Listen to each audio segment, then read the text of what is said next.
Page number 43. Let's start, please. Okay. Convert it to read. أعوذ بالله من الشيطان الرجيم بسم الله الرحمن الرحيم. أعوذ بالله من الشيطان الرجيم بسم الله الرحمن الرحيم.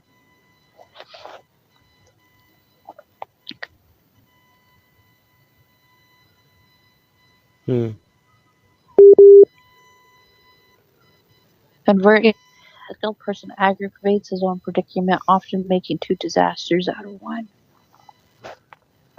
The Prophet, peace be upon him, was compelled to leave Mecca, but rather than quit his mission, he continued it in Medina, the city that took its place in history with lightning speed. Imam Ahmad ibn Hanbal was severely tortured and flogged, and yet he emerged triumphant from that ordeal, becoming the Imam of the Sunnah. Imam ibn Taymiyyah was put into prison. He later came out as an even more accomplished scholar than he was before. Imam as-Sarakhsi was held as a prisoner, kept at the bottom of an unused well. He managed therein to produce 20 volumes on Islamic jurisprudence. Ibn Athir became crippled, after which he wrote Jami al-Usul and An-Nihaya, two of the most famous books in the science of hadith. Imam Ibn al-Jawzi was banished from Baghdad. Then through his travels he became proficient in the 7 recitations of the Quran. Malik ibn Arib was on his deathbed when he recited his most famous and beautiful poem, which is appreciated until this day. When Abi Duhayb al-Adhali's children died before him, he eulogized them with a poem that the world listened to and admired.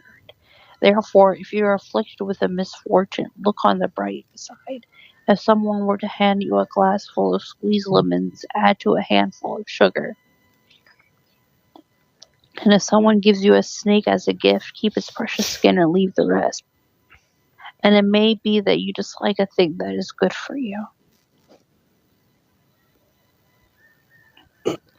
Quran chapter 2, verse 216.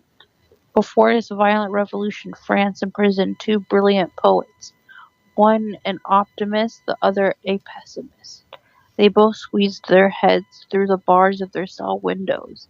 The optimist then stared at the stars and laughed. When the pessimist looked at the dirt of the neighboring road and wept. Look at the other side of the tragedy of the circumstance of pure evil does not exist. In all situations one can find goodness and profit and reward from Allah. Is not he better than your gods who responds to the distressed? Is not he better than your gods who responds to distressed one when he calls him? Quran chapter 27, verse 62. From who do the weak and the oppressed seek victory? Who does everyone beseech? He is Allah, and none has the right to be worshipped except him. Therefore it is most advisable for you, and I invoke him during times of both hardship and ease, to seek shelter with him in difficult times and to plead at his doorstep with tears of repentance. Then will his help and relief quickly arrive.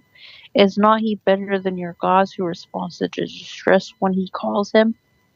Quran chapter 27, verse 62. He saves the one who is drowning, gives victory to the oppressed, guides the misguided, cures the sick, and provides relief to the afflicted. And when they embark on a ship, they invoke Allah, making their faith pure for him only. Quran chapter 29, section 65.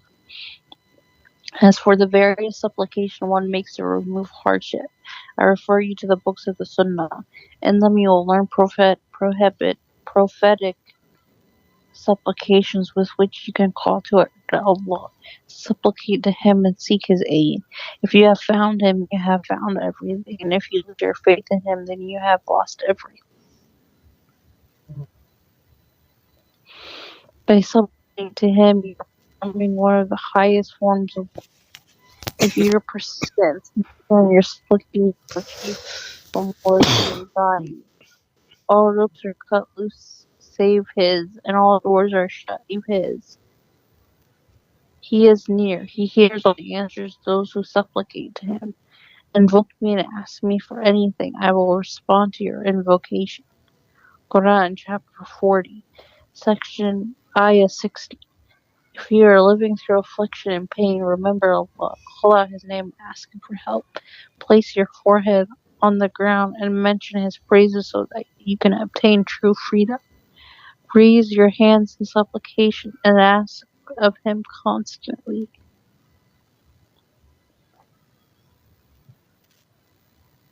Cling to His door, have good thoughts about Him, and wait for His help. You will then find true happiness. Enough for you is your home.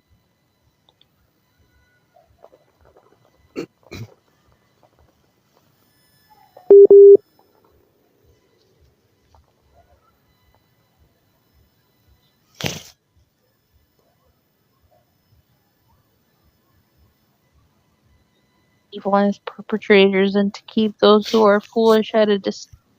When you seclude yourself from evil in the manner, you will have an opportunity to reflect, to think, to graze in the meadows of enlightenment.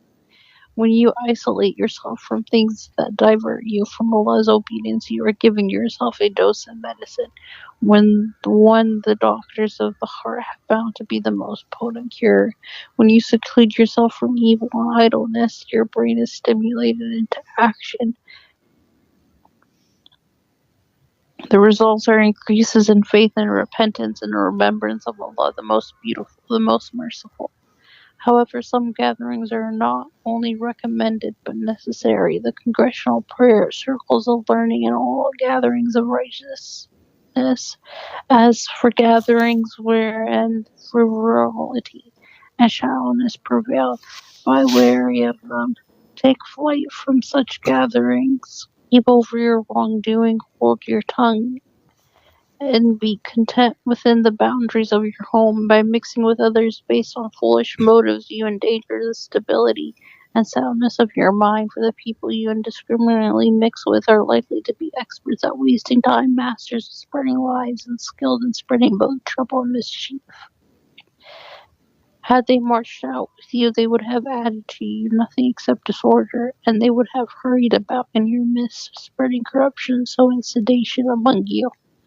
Quran chapter 9, section 47.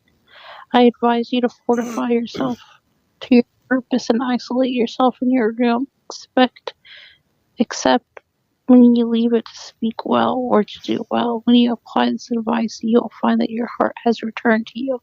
So you use your time well and save your life from being wasted. Hold your tongue from backbiting, free your heart from anxiety, and preserve your ears from profanity.